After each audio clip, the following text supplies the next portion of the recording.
She said, "I'm in love with someone else." I smiled slightly and replied, "Maybe, but remember, the ending never belongs to the one who speaks first." Everyone laughed, except her.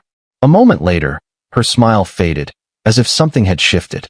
No one knew what changed until the next morning, when an envelope appeared at her door.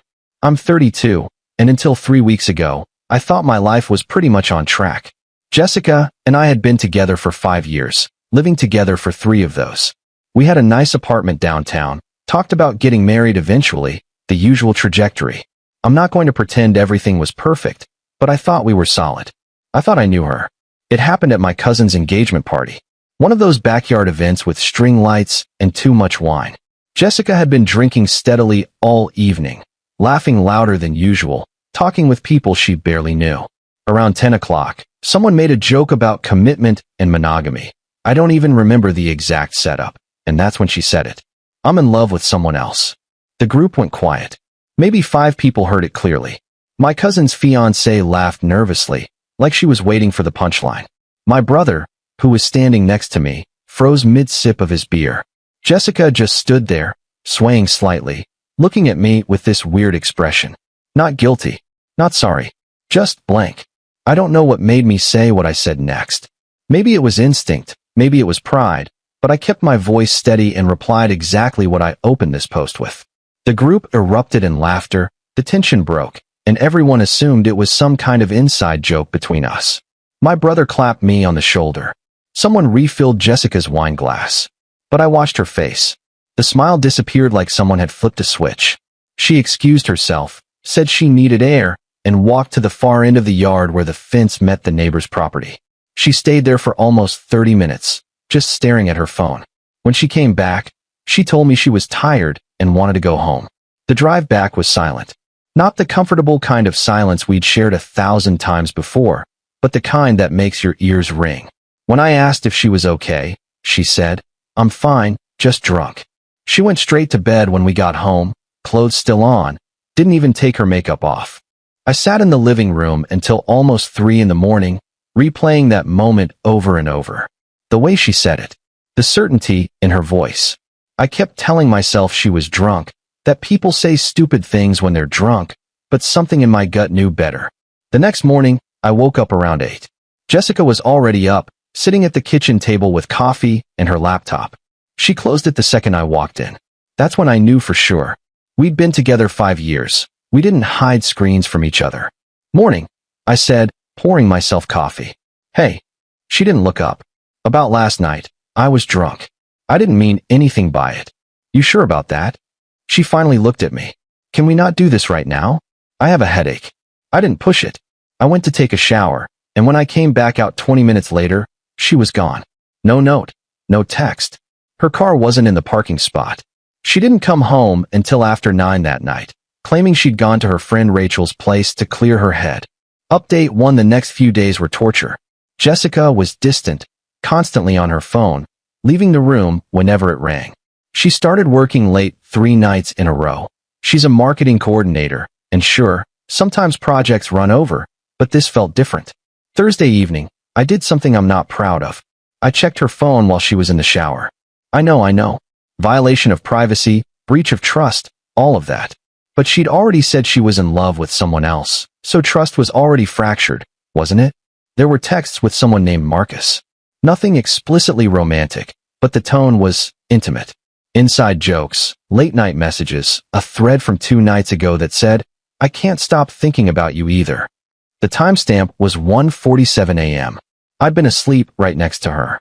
I took screenshots, sent them to myself, deleted the evidence of me doing so. When she got out of the shower, I was sitting on the couch watching TV like nothing had happened. Friday morning, I called in sick to work. I needed time to think, to figure out what I was dealing with.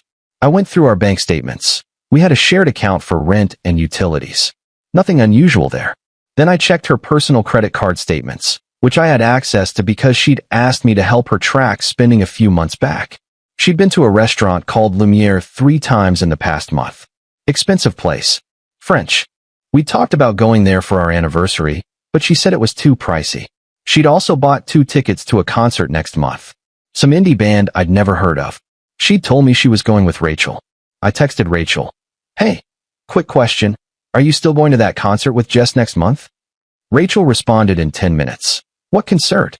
I didn't know she was going to any concert. Update 2. I confronted Jessica that night. She came home around 8, takeout in hand, acting like everything was normal. I was sitting at the dining table with my laptop open, bank statements pulled up on the screen. We need to talk, I said. She set the takeout down slowly. About what? Marcus. Her face went pale. Actual color drained from her cheeks. She tried to recover, asked what I was talking about, but I cut her off. I saw the texts. I saw the restaurant charges. I know about the concert tickets. She didn't deny it. That's what got me. She just stood there, silent, like she was calculating her next move. Finally, she said, How long have you been spying on me? How long have you been cheating on me? I haven't cheated. You're in love with him. You said it yourself. That was drunk talk. Then why are you texting him at 2 in the morning?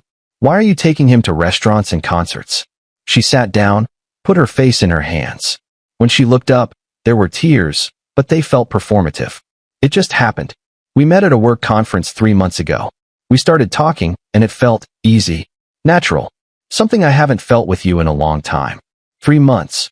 She'd been building this thing for 3 months while I was planning weekend trips and looking at engagement rings online. I asked if she'd been physical with him. She hesitated, then said they'd kissed. Twice. Once at the conference, once 2 weeks ago when she claimed she was working late. I asked if she loved him more than me. She said, I don't know. That was somehow worse than a yes. I told her to pack a bag and stay somewhere else for a few days. She started to argue, said this was her apartment too, that she paid half the rent. I reminded her that my name was the only one on the lease. She'd moved in with me, not the other way around. Legally, I could ask her to leave. She packed enough for a week and left by 10 p.m. I watched her car disappear down the street from our apartment window, and for the first time in days, I felt like I could breathe.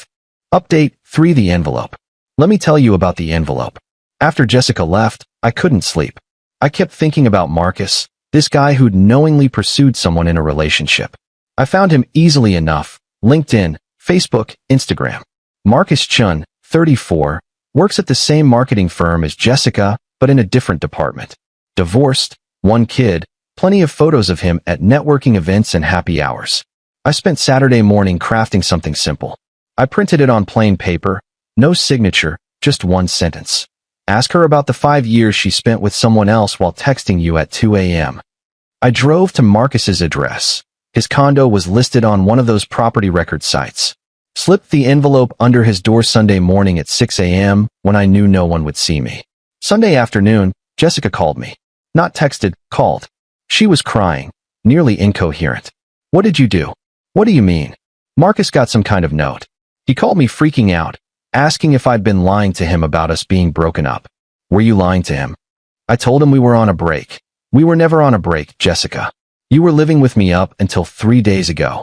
She started screaming, calling me manipulative, saying I had no right to interfere in her relationships. I let her yell until she ran out of steam. Then I said, You humiliated me at my cousin's party. You lied to me for 3 months. You think I'm going to just let you walk away clean? She hung up.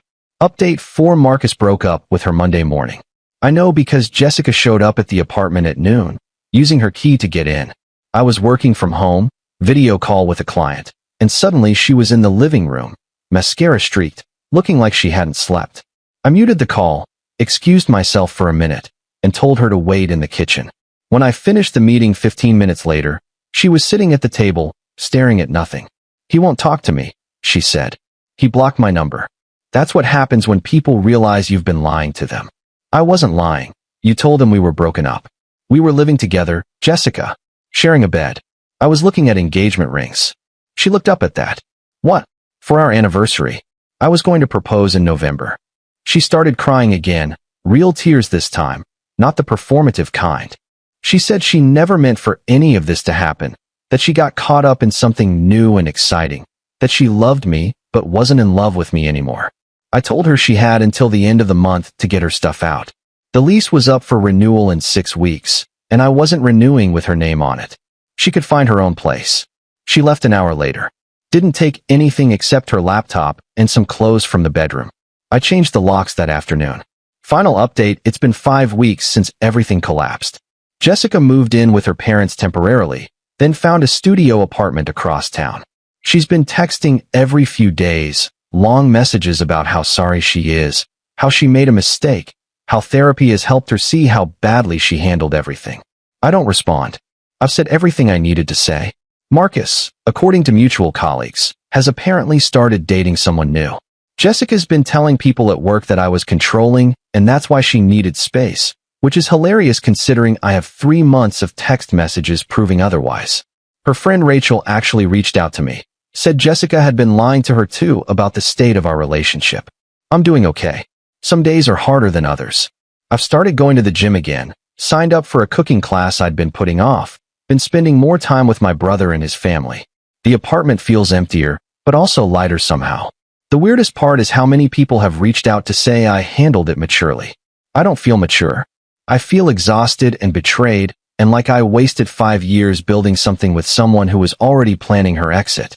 But I'm not the one who has to look in the mirror and know I destroyed something good because I couldn't handle having an honest conversation. Edit 1.